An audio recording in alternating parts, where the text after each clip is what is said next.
Kaip paskutinę akimirką užpildyti mokesčių deklaraciją?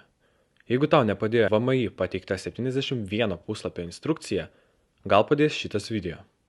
Tau reikės kompo, kodų kortelės, to lapo, kuriame esi susirašęs prisijungimo duomenis, kodų generatoriaus arba elektroninio parašo ir dar kantrybės biškį. Nueini į deklaravimas.vmi.lt ir prisijungi tau patogiu būdu. Kairėje spaudi pateikti dokumentą ir preliminarios deklaracijos.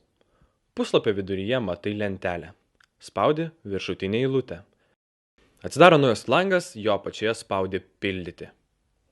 Atsidaro deklaracija su labai daug tuščių langelių. Chill, tau nereikės jų visų pildyti. Jeigu dirbai tik pagal individualią veiklą arba freelancinai ir dirbai, maladėts, pasilik šios puslapius. Atkreip dėmesį į seivinimą ir klaidų tikrinimo mygtukus, nes jie beveik vieninteliai, kurių tau reikės. Spaudink seivint kiekvieną kartą, kai ką nors įrašai, nes elektroninės bankininkystės serijos laikas baigėsi kas 15 minučių.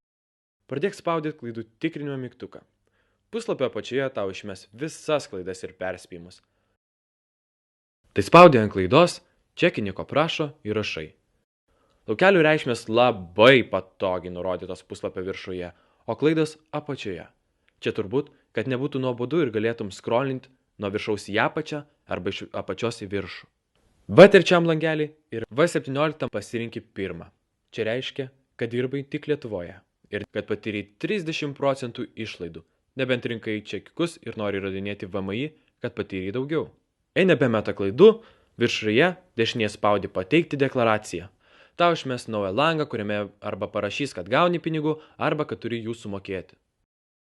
Jei neatlikinėjai individualios veiklos ar nepardavai kokio nors tai būto, gali kitus puslapius ramiai deletinti.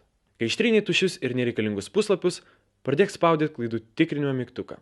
Spaudi ant klaidos, čekinį ko prašo įrašai. Repeatini, kol nebemeta klaidų. Jei nebemeta klaidų, viršuje dešinėje spaudi pateikti deklaraciją.